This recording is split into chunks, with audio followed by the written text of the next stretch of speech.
Hello, everyone, and welcome back to the second episode of State of the Stallions.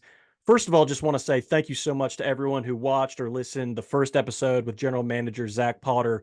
Got a really fantastic response from people. And again, the reason I'm doing this is for you all. So thank you so much to those of you who tuned in. And if this is your first time, definitely go back and watch that episode. Zach Potter has never done an interview like that before. So it's a unique opportunity to hear from our general manager, who's kind of the brains behind the successful Stallions organization. Got a really special episode lined up for you today for episode 2 of State of the Stallions. Got an interview with one of our best players, Marlon Williams, who had a fantastic first season, got off to a great start year 2, but suffered a season-ending injury and is coming back from that here in 2024. And so it'll be awesome for you to get the chance to hear from him and what it's like on the ground in Arlington right now at camp. And then also got a couple special segments lined up. So I've got something called the breakdown that I'm going to do to give you a chance to go a little bit more behind the scenes, in depth on the Stallions heading into 2024. And then I'm going to finish off with something I'm calling the Roundup, which is a weekly segment I'm going to do, just a short segment to let you know what's going on with the Stallions over the past week and even looking to the week ahead. So thank you again for tuning in. Hope you enjoy the show. Here we go. Hey, giddy up on 3. 1, 2, 3. Giddy up.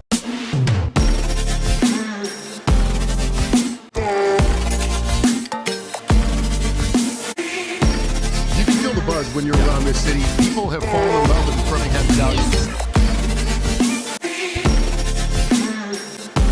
Here we go. We're getting a little juice going.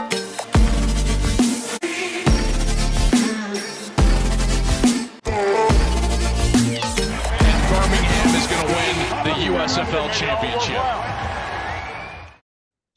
Welcome to the second episode of State of the Stallions.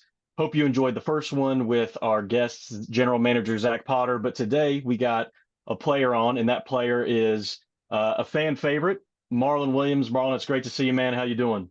It's good to see you too, man. I'm doing good, man. Excited, ready to get this season started. Yes, sir.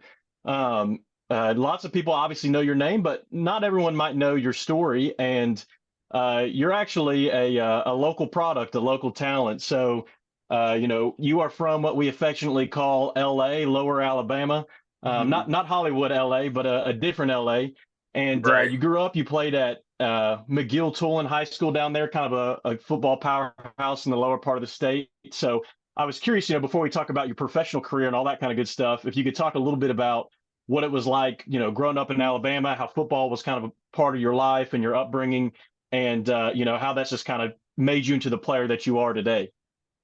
It was great, man. Like growing up in Alabama, especially Mobile, we got a lot of good players that are currently in the league. A lot of good players that have played in the NFL before. So football is tradition down there. I was playing since I was 4 years old. Coaches then were tough. They were about discipline. They're a big reason of where I am today. I mean, when I got to high school, played at like you said, a powerhouse, a good school. We went to 2 state champions and football championships in football and basketball back-to-back years. So, it was pretty competitive. A lot of competitive people down there, good players. I feel like we're a city that produces a lot of NFL talent.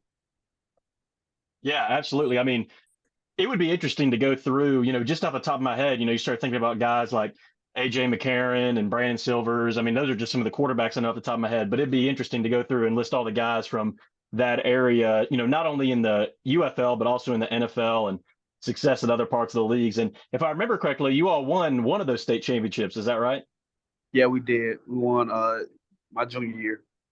That's right. That's right. And so you were a pretty big name prospect coming out of high school. I know you were like a top 100 receiver in the country, 4-star prospect, and got a lot of love from different programs. I went back and double checked before we did this, and I know you had offers from SEC schools like Tennessee, LSU, Ole Miss, and at one point I think you were committed to USC, Southern Cal. Is that correct? Yeah, I was committed there for a whole year. Basically my whole senior year, I was committed there. So. But you didn't go there. You ended up at UCF. So what's kind of the story there? How did you end up at Central Florida? Just had a change of heart. I didn't really want to go that far away to USC. Around official time, I took one to LSU, and I took one to UCF and Georgia Tech. And UCF was just it was a perfect fit. Like as soon as I got there, I was like, man, this is where I want to go to school. LSU was a great campus, but UCF was like where I made connections. So it was a great choice for me, really, in the end.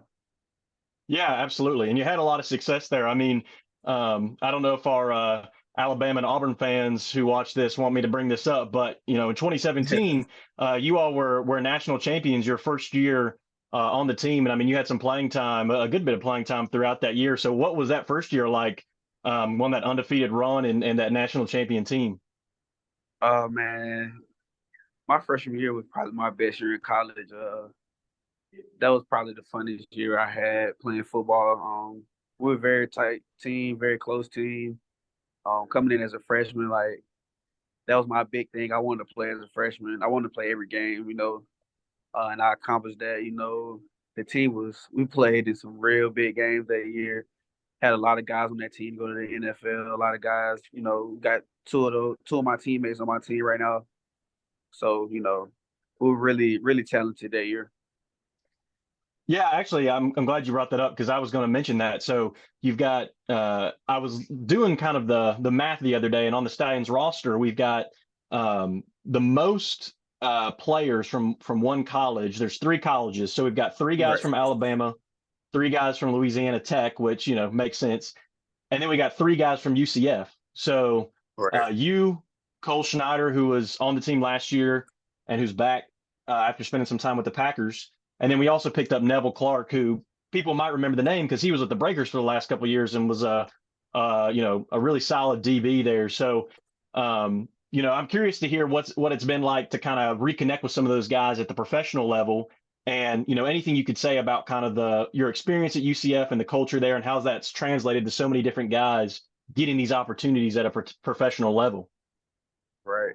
Nah, it's pretty cool being able to play with them again. Some of my close friends when I was there. So I mean, it just shows that our coaches at UCF, they instilled in us a work ethic, and it followed us into our professional career. But I'm pretty excited to play with those guys this year. Yeah, absolutely. I know we're all excited to see you guys out there together. And fast forward into your professional career, then. So, out of college, you signed with the Texans and were with them for a little bit. Is that right? Right. Yeah. And then, obviously you got a shot there, and like, a lot of guys, as an undrafted kind of rookie free agent, got a look, but they decided to stick with some of the guys they kind of already had in the house and kind of knew. And then about that time was when it was announced the USFL was going to be coming back. And so, what was it like when you kind of found out that there was going to be this new opportunity to kind of, keep your career going and get some tape and all that kind of thing while you were maybe waiting to hear from an NFL team?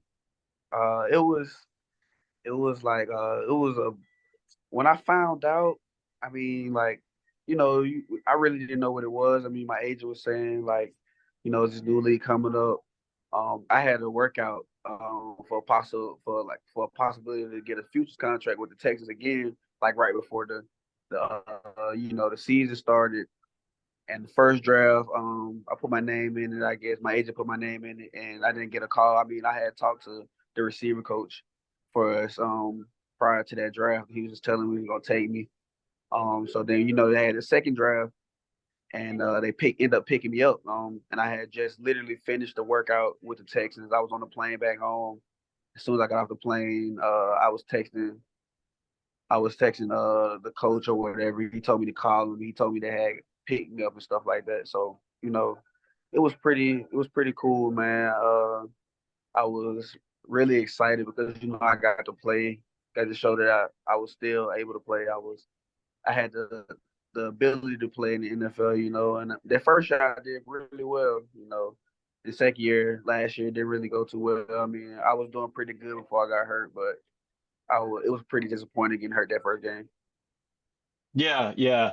We'll come back to that. Before we get to that, I was going to ask. So, when you found out about the USFL, I mean, obviously you probably didn't know a ton about it. None of us did. It was this brand new thing, right? But I mean, out of the teams that you knew that were going to exist, I mean, I guess it was all going to be based in Birmingham, so that you were going to be in Birmingham no matter what that year. But I mean, did you kind of want to be with the Stallions because you had that Alabama connection, or were you just kind of like, man, obviously anybody who calls me, like I'll show up? But had you been talking to other teams, or I don't know what that whole first draft was like. Yeah, I mean, at that point, I just wanted to play.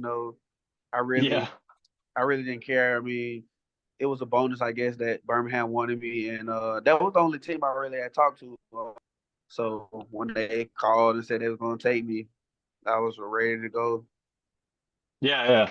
No, that's great. It And was a great decision, though. I mean, I was lucky. yeah. Yeah, well, you kind of mentioned this, but 2022 was a great season for you. I was going back and I looked at an article I wrote after the season was over that next year, kind of looking forward to the 2023 season, and I was looking back at kind of what I'd written, and I said in 2022, including the postseason, Marlon Williams led the team in receiving yards and touchdowns. You had 603 yards and 5 touchdowns in 12 games. And in the regular season, you were second in the entire USFL, only to Cavante Turpin, which we know what he's done, in receiving yards per game. And you had the second longest catch of the season. And you were tied for second in receiving touchdowns. And you were third in the league in total receiving yards and yards per catch. So obviously, kind of all those important stats, you were like 2 and 3 across the entire USFL. And one thing, like probably one of my favorite USFL plays that has ever happened in the past couple of years was that tunnel screen you had against the Breakers in week 3, where I swear you broke like, it might have been 12 or 13 tackles. Like a couple guys, I think, tried to get you twice on that one. Right. So you had a huge year in 2022, kind of, there's obviously a lot of guys that had a great year. I mean, I know Victor Bolden, obviously he got the all USFL award and everybody kind of remembers what he did, but you had a really fantastic kind of explosive year yourself. So maybe kind of take us back through that year. I mean, again, obviously everything was new and we didn't know how this league was going to go, but what was it kind of like, getting that opportunity and having that success your first year on that stage? It was a good moment for me because, I had went that whole season without playing, and that was my first time not playing football, and I don't know how, like probably like 17 years straight I played football. So like it was different, I was so happy to play. I mean, that's why I played so hard. Every time I got on the field, I was just really just thankful for the opportunity, thankful that the league was there. And I mean, I was just attacked every day because, knowing that it could be your last game or, your last play. I don't know, I just played with a chip on my shoulder, I guess. Yeah, absolutely. And, that definitely came across in your performance throughout the season. And then, you kind of hinted at this already, but I know heading into 2023, I think, at least I can speak for myself. I mean, I really, all of us, I think, we're really obviously expecting a big year for you in 2023 with you being back with the Stallions and, a lot of the same teammates coming back and being in place with Skip and all that. And, I remember going into the season, kind of looking back through the film in 2022, looking at the numbers and everything like that. I had listed you as sort of a kind of a dark horse. Not a lot of people were talking about you, but kind of a dark horse MVP candidate potentially for 2023. And then of course, and I'll even say, I was talking to somebody close to the team recently who would know. And, they said that in 2023 in camp, you probably had the best camp out of anybody on the team heading into the season. And so you have all that buildup, and then you get this big first game against the Generals in Birmingham again, just like in 2022. And for the first half or so while you're out there, I mean, it's very clear that like you're the guy, right? So again, I was looking back at something I wrote. So during that game, you were the only skill position guy that was on the field every single offensive play. Everybody else was rotating except for you. You never came off the field. I know you ran the ball. I think before you even caught a pass, they had you running the ball. And, you had that sick one-handed grab kind of towards the end of the first half there. So obviously that was like an exciting preview of what we all thought was going to come. But of course we know, things don't always go according to plan. And then you had that sort of Achilles tear. So maybe take us back through that moment in that game and kind of what it was like to have that great camp, that great start to the game, exciting, new season, and then to have kind of everything come crashing down like that to start the year. I mean, it was pretty disappointing because, like you said, I definitely had the best spring practice as a wide out that whole spring. I was like from day one to the last day, I was going hard. I was, the best receiver out there. And I mean, it sucked that all my work had ended with just one play, one freak accident. But I mean, like you said, everything happens for a reason, and it in the moment it was a bad moment, but looking back at it, it was a teaching moment. Just again, God showing me that like it could be over with, so don't take anything for granted. And luckily I'm young.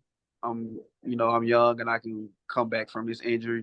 I mean, I was doing rehab for like 9 months and I feel great. Been running around, feeling great the last couple of months. So I'm just excited to play, excited to, get the opportunity again to show that I'm one of the best receivers we have.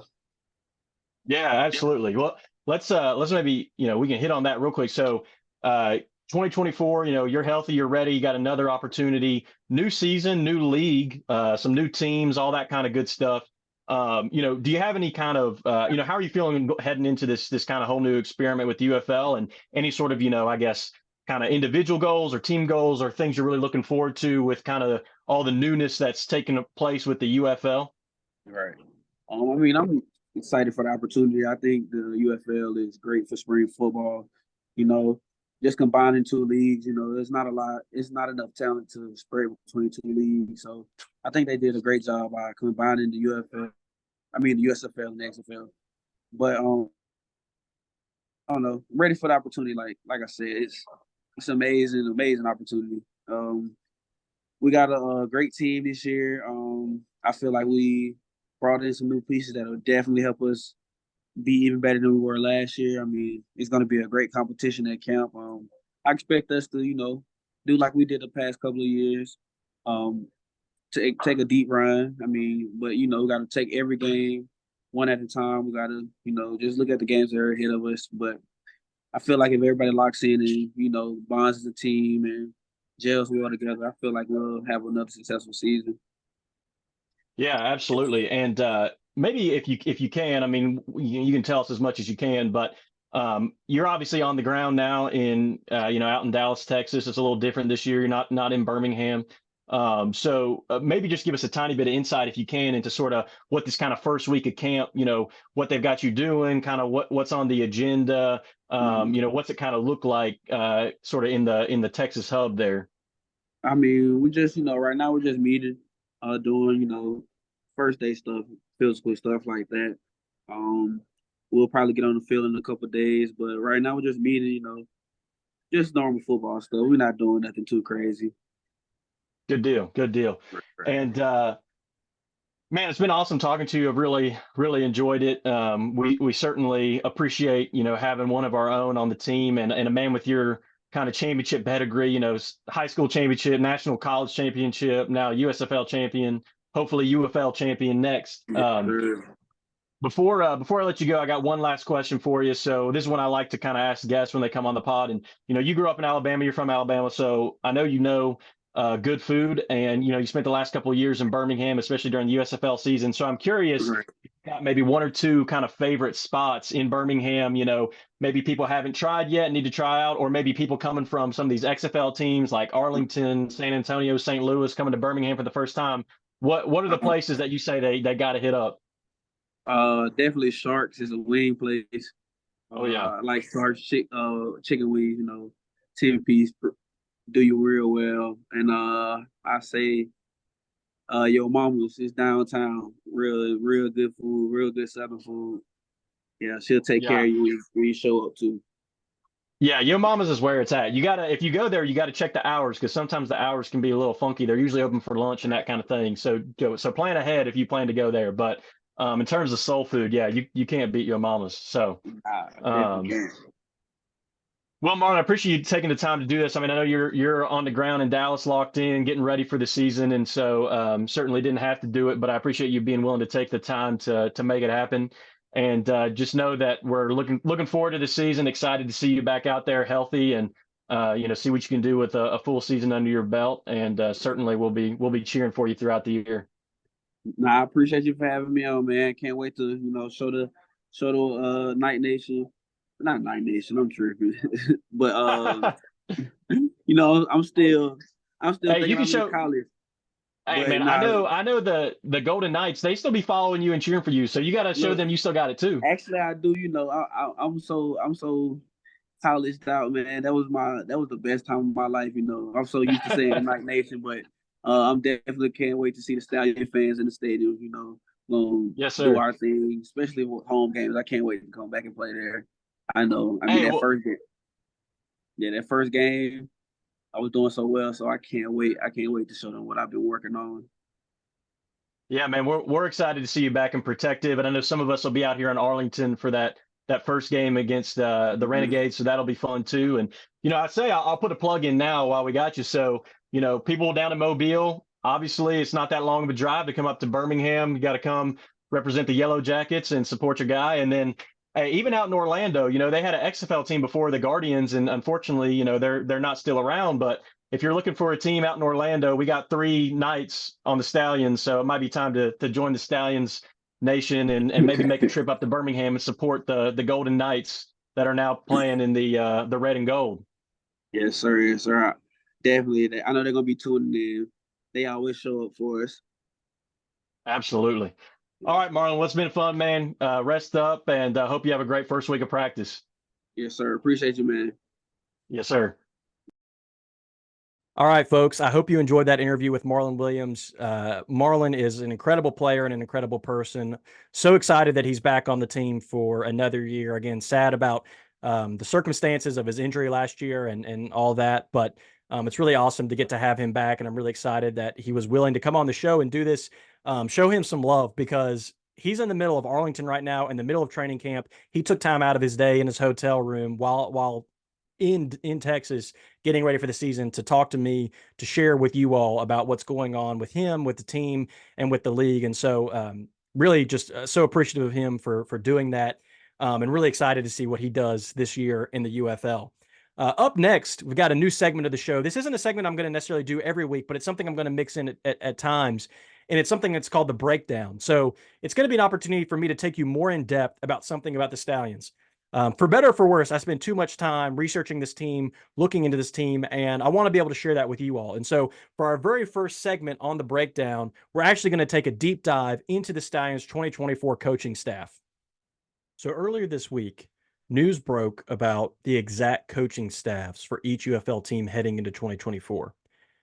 Now, for the Stallions, this wasn't exactly brand new news because starting a few weeks ago, maybe even a month ago, Skip Holtz had already kind of hinted in some interviews about who his coaching staff was going to be, some returning figures as well as some new figures. But with the announcement from the UFL, the official announcement, we actually got a finalized picture of the exact coaching staff. And there's a few differences from what we expected. And over the past week or so, I did a little bit of a deeper dive into these coaches and honestly just came away incredibly impressed by the experience and quality and just excellence of the coaching staff that Skip Holtz has put together. And I thought, because some of these figures either might not be household names or maybe they are household names, but you don't even realize they're a part of the Stallion staff, I thought it might be worth doing a deeper dive into who are going to be the men leading our Stallions heading into 2024. So we're going to go through sort of coach by coach and talk a little bit about who is making up the Stallion staff this season. First, the man who needs no introduction, of course, head coach Skip Holtz.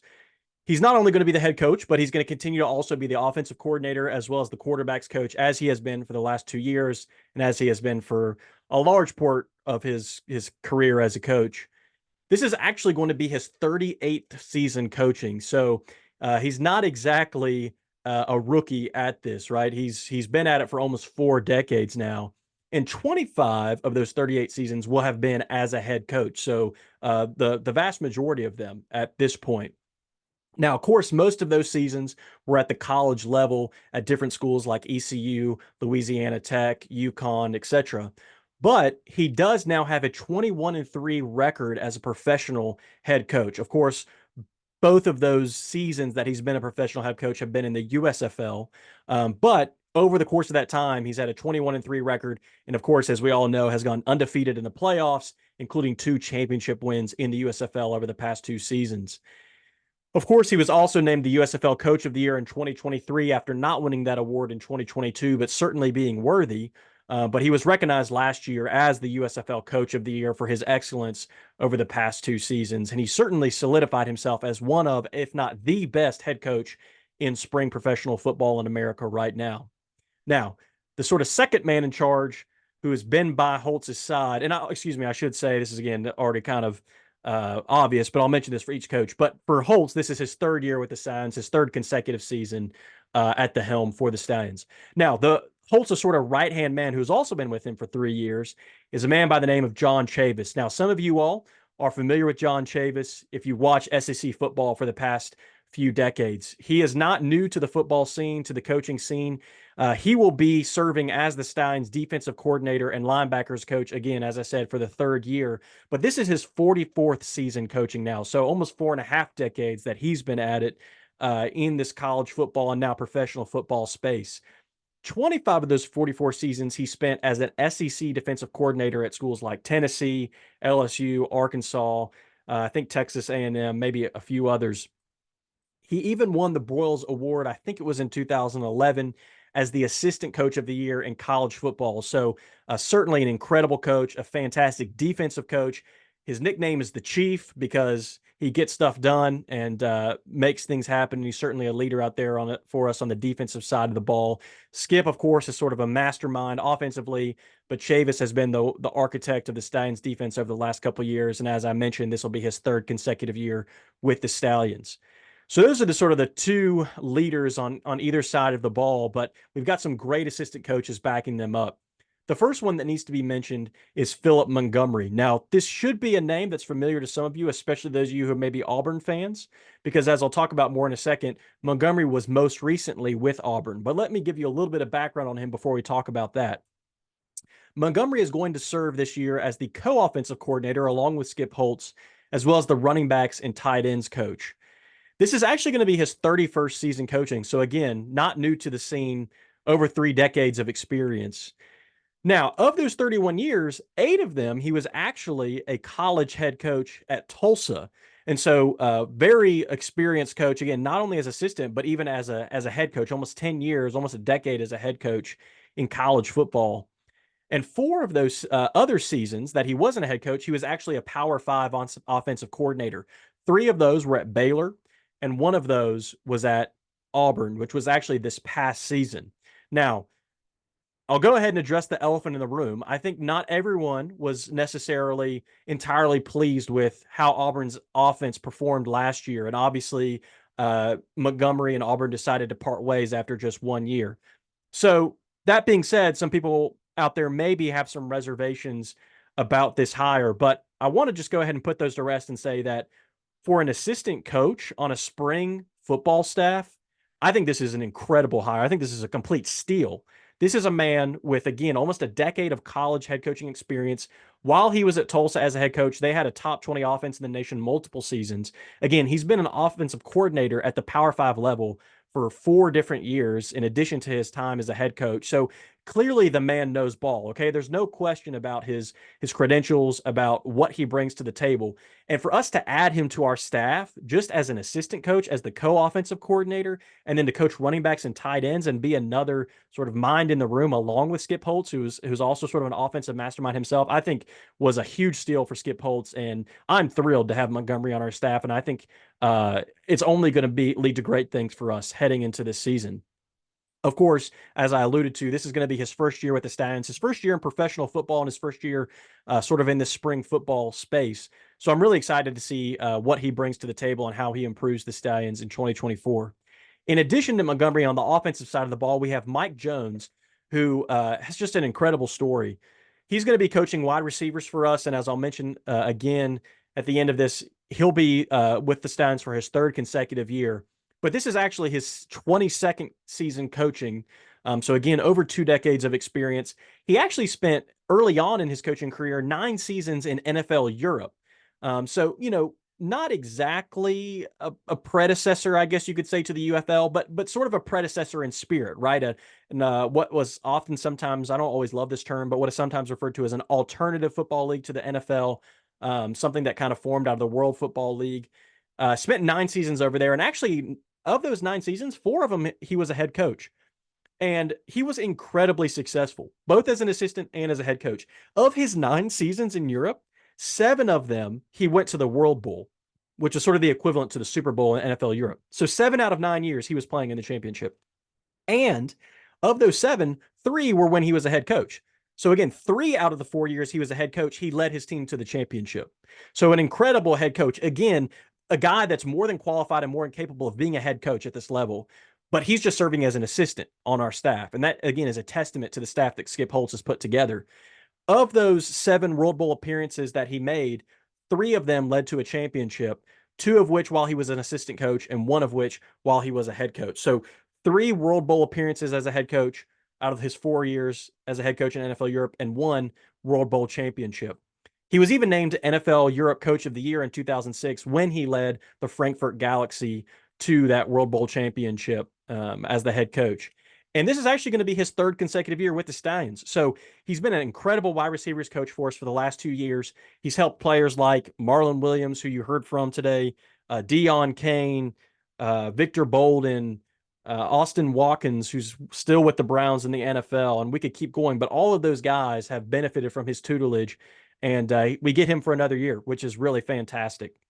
In addition to Mike Jones on the offensive side of the ball, we have Dave DeGuglielmo, who's going to be a new coach for us this year, but certainly not a new coach to football. He's going to be coaching the offensive line, and this is actually going to be his 32nd season coaching. So again, over 3 decades of experience. He actually coached with Skip Holtz for 7 seasons at the college level. So for 2 of the seasons that Skip Holtz was the head coach at UConn, he was Skip's O-line coach. And then they coached together as assistants for 5 years at South Carolina. So they have some deep history together. After they sort of parted ways at South Carolina, Coach went on to actually spend 16 seasons in the NFL as an offensive line coach. So one of the most, not the most, but one of the most NFL experienced coaches on the Stallions staff this year. And while he was in the NFL, he bounced around to a lot of different teams, but he actually was a part of 2 Super Bowl winning teams. So again, certainly another guy that not only has coached at the highest levels, but has been successful at the highest levels. And this is actually going to be, again, his first season, as I mentioned, with the Stallions. Now, on the defensive side, we've got some coaches, again, some familiar names, maybe some new names, but on the defensive line, we've got Coach Bill Johnson. Bill Johnson is in his 45th season coaching. So again, like Chavis and some of these other coaches, has been around for quite a while. He actually spent more than time in the NFL than any other coach on the staff. He spent 18 seasons as an NFL D-line coach. And at the NFL level, he again was a part of a Super Bowl winning team, actually with the New Orleans Saints. And he also coached the LSU D-line in 2019 when they won the college football playoff championship. So again, success at both levels, the NFL and the college level. Johnson is an interesting one because he actually spent last season in the XFL. But before that, he actually was with the Stallions in 2022. So this is technically his 2nd year with the Stallions, although it's not his 2nd consecutive year with the Stallions. But Coach Holtz talked about this in an interview, how it was really important to him because they had no prior experience playing against or scouting XFL teams prior to the merger. He wanted to get some coaches that had that experience. And so Bill Johnson is really a fantastic guy to bring over because he's been with the Stallions before. I mean, he's coached Willie Yarbrough, Dondre Tillman. Some of these guys have worked with him before, and he's been their coach. And now he also brings with him that experience of the XFL side of things, the scouting reports for the other teams that we're going to play from the XFL side, and some really important knowledge that's going to be helpful for us when those kind of cross-conference games in 2024. On the defensive side, in addition to Bill Johnson, we've got one of the guys who is maybe my favorite story of the entire coaching staff, Corey Chamberlain.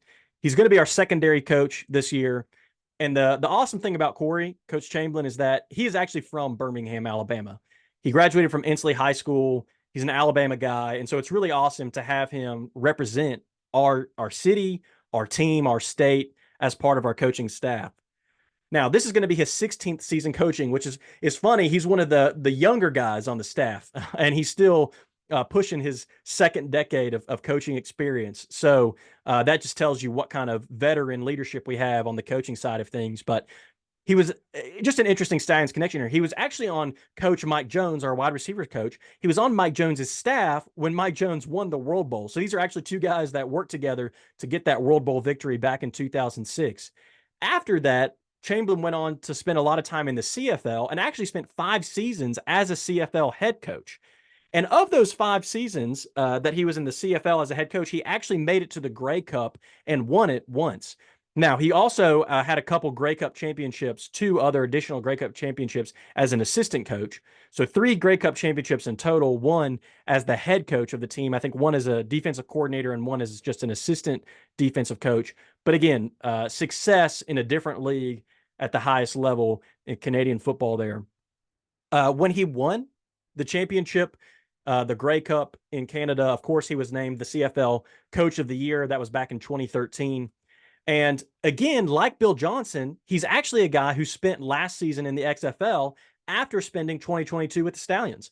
So second year with the Stallions, not second consecutive year, but second year with the Stallions. But again, bringing that knowledge and experience of the XFL players, the XFL coaching staffs, the XFL teams, just the way the XFL was run, bringing all that knowledge and experience with him back over to sort of the USFL conference and specifically to the Birmingham Stallions. And, our secondary, I think was really strong in 2022 with Coach Chamberlain at the helm. And certainly we had a solid secondary again last year. And we had some fantastic coaches in Bob Shoop and Derek Riley, who we'll talk about in a second. But it's awesome when you can get a guy of Chamberlain's experience, again, a former CFL head coach, Grey Cup winner, CFL Coach of the Year. Again, to have somebody like that as an assistant coach just on the defensive side of things is really incredible. Now, helping out Chamberlain with the secondary is going to be Derek Riley, who's going to be the assistant secondary coach. This is going to be his 26th season coaching. So again, coming up on 3 decades. The interesting thing about Riley is not only does he bring experience as a secondary coach, he also is extremely well-versed in special teams. He spent 10 seasons at the college level as a special teams coordinator. And in 2014, when he was at UAB, he actually was recognized as one of the top special team coordinators in college football. And so as far as kickoffs, kick returns, those kinds of things, I know Coach Riley's going to have his fingerprints over those. And the Stallions have been actually one of the most successful teams on special teams over the past 2 years. They had kickoff returns for touchdowns each year, had some of the best special teams players and coverage and all that kind of thing. So I know Coach Riley is going to really contribute in that way again, heading into 2024. As already mentioned, he was most recently on staff at UAB prior to joining the Stallions staff. So kind of a special Birmingham connection there. And this is going to be his second consecutive season with the Stallions. So heading into a second year in a row with the team. And then last but not least, our special teams coach is going to be Chris Boniol. Chris was actually in his 15th season now coaching. So again, one of the quote unquote younger guys on the staff, but still 15 years of experience in addition to his time as a player in the NFL and at college level. He spent 9 seasons coaching special teams in the NFL prior to coaching some at the college level and eventually joining the Stallions. Again, so extremely well-experienced coach. He actually had 1 Super Bowl championship with the Tampa Bay Buccaneers while Tom Brady was there as their special teams, one of their special teams coaches just a couple of years back. And this is going to be his second consecutive seasons with the Stallions again. So if you think about last year and how successful the Stallions special teams were, specifically the specialists, Brandon Aubrey, who is now an NFL Pro Bowler, Colby Wadman, who was the USFL Punter of the Year, all USFL team, and Ryan Langan, who was the all USFL long snapper. All 3 of those guys, Brandon Aubrey, Colby Wadman, and Ryan Langan, at some point in 2022 or 2023, were recognized as all USFL. One of them now just dominating at the NFL level. And last year, Coach Boniol was deserves a lot of credit for the way that he coached those guys. And he's going to be back again for his second year with the Stallions. So to sum all that up, I mean, hopefully that gives you a great sense of who this coaching staff is, what they bring to the table, where they've been before, what sort of experience they have, the success they've had at different levels. But just to give you kind of a 10,000-foot view of all of that put together, I want to kind of give you this coaching staff by the numbers. And so I kind of did some math here. And if you add up all the years coaching heading into this year that these 9 different coaches on our staff have, it adds up to 260 years or 260 seasons of football coached. Of those 260 seasons that are represented, 41 of them were as a head coach, whether, again, that was Skip Holtz, Corey Chamberlain, some of these other guys that have been head coaches before at the college or professional level, 41 different years of head coaching experience. Again, not just from our head coach, but from our entire staff. Those head coaches coached across 4 different leagues. So the USFL, college football, NFL Europe, and the CFL. You don't have any former NFL head coaches, but for pretty much almost every other kind of big major, professional league that's been on the scene for at least some time in the past couple decades, we have a head coach who was previously at that level, who's now on our staff in some capacity. In addition to that, we have 43 years of NFL experience on our staff. Now, interestingly, the majority of that experience actually comes in the trenches. So again, our O-line coach has 16 years of experience. Our D-line coach has 18 years of NFL experience. Those two together account for 34 years of NFL experience. The other 9 actually comes from, again, who we just talked about, Chris Boniol, our special teams coach. And so not necessarily sort of equally distributed amongst all the positions, but we still do have over 4 decades of NFL experience. And again, especially where it really matters, I think, in these spring leagues, in the trenches, it's really incredible that we have former NFL coaches that are going to be leading those guys where it really counts. Now, again, continuity is an important thing with these leagues, right? There's a lot of turnover. A lot of times coaches will, move on to take a new college opportunity, or maybe move on to take a different opportunity in a different spring league. We had that happen when the USFL and XFL both existed, or maybe go take an opportunity in the CFL, or maybe be an assistant. You sort of get the point. In terms of players and coaches, there can be a lot of turnover. So that can be a challenge for coaches that are working with their team in these spring football leagues. But the fortunate thing for the Stallions is I think they have as much or more continuity than anyone else, right? They're the only team that has their head coach, offensive coordinator, and defensive coordinator returning for their 3rd consecutive season. In addition to that, as I put on here, they have 5 coaches. So 5 out of the 9, the majority of the staff is returning from last season. 3 of the coaches, so in addition to Holtz and Chavis, also again Mike Jones, 3 of the 9 coaches, so a third, are returning for their 3rd consecutive season.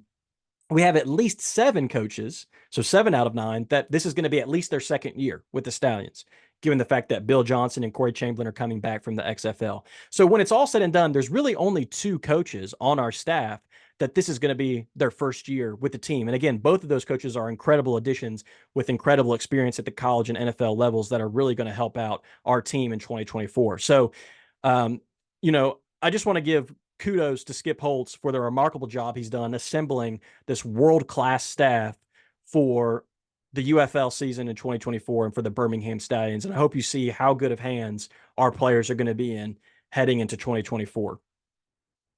So that's it for our first breakdown. I hope you found that to be helpful and insightful as I tried to share with you what I've learned about these men that are going to be leading our team in 2024. I look forward to doing breakdowns in the future. Again, it's not something I'll be able to do every single episode, but it's something that hopefully you can look forward to at times as we enter into the season ahead and even the off season down the road. It's time to switch gears now and also introduce a new segment, but this one is going to be one I am going to do every week. This is called the Roundup. And for the Roundup, I'm going to talk about, again, the news or the ongoings that have taken place over the last week or so, and maybe even looking ahead to the week that is to come as far as what's been going on with the Stallions. I really got to give a shout out to my friend, the guys over at Birmingham Sport, who actually gave me the idea for this segment. And so I got to give credit where credit is due. And they do an incredible job covering all Birmingham sports, including the Birmingham Stallions, but also other teams and other leagues that are represented on the Birmingham professional sports scene. And so if you're not following them on Twitter or Instagram, I really would encourage you to make sure that you go and show them some love because they're a great friend of the show and do incredible work for the city. So let's get into it. What are some things you need to know about what's going on with the Stallions right now? Well, looking back at the week that has passed, players started reporting to training camp this past Friday, February 23rd. So most of you probably know this, but in case you don't, training camp this year is going to be held entirely in Arlington, Texas. All 8 teams are on the ground there. The Stallions are in Arlington using the facilities at Choctaw Stadium, which is the former Texas Rangers baseball stadium, which is now used by the Arlington Renegades and the UFL to host games and run league operations. And so the Stallions are sharing that space with the Renegades, and they're going to be having their training camp there throughout kind of the month of March, late February into March. And so players started reporting to camp on Friday, Again, February 23rd. Coaches were already there, had already been there for a few days. Over the weekend, so the 24th and 25th, there was onboarding. So that looked like, physicals, getting equipment, paperwork, all that fun stuff that, whenever you sort of start a new job, you have to do. And so players kind of had the opportunity to get that all taken care of and out of the way over the course of the weekend. And then things really started to pick up at the beginning of this week. So on Monday, February 26th, players underwent a conditioning test that they had to pass in order to sort of prove that they were in shape and ready for training camp starting up here this month. On Tuesday, so yesterday, teams held their first official practices. So we're in it now, folks. Practice is underway. Training camp has started. Position battles have began, and it's only going to be full steam ahead from here. As of today, I think there's 31 days until the Stallions' first game against the Renegades. So we're basically a month out from the season kicking off. And so things are really going to start to pick up. Just to give you a little insight of what's coming, at the sort of middle to end of next week, I've got varying reports as far as the specific days, but at some point in the middle to end of next week, there's going to be some initial scrimmages held, which is hard to believe. But in the next sort of 7 to 10 days, after a week or so of practice, these teams are going to scrimmage for the first time. And after those first scrimmages, there's going to be a first round of roster cuts take place Sunday, March 10th. So again, that's only about a dozen or so days away. So these rosters are currently at 75 players, and teams are going to have to slowly whittle that down to 50. So 1 out of every 3 players, unfortunately, is going to be sent home by the end of camp. And they're going to do that in some phases over the course of the month or so of training camp. But the first cuts that are going to be coming are actually going to be, again, March 10th. So next time we talk, we won't know who those players are, but the following episode 4 of State of the Stallions, we're going to have already a handful of players. I'm not sure how many yet, but we're going to have a handful of players that are unfortunately going to be sent home. So again, things are really going to start ramping up as we look ahead to the weeks that are to come for the Birmingham Stallions, the UFL, and training camp. So that's it for the show this week. Again, I just want to say thank you so much for all of you who have listened and tuned in. The response to the first show was absolutely incredible, and I really look forward to continuing to bring you content like this. I do just want to say, if you're not following me on social media, I really would encourage you to do that. I try to put out, clips from the show, other content, analysis, news, retweet what the Stallions have shared from camp, all those kinds of things. I'm currently on X, Instagram, Facebook, TikTok, and Threads.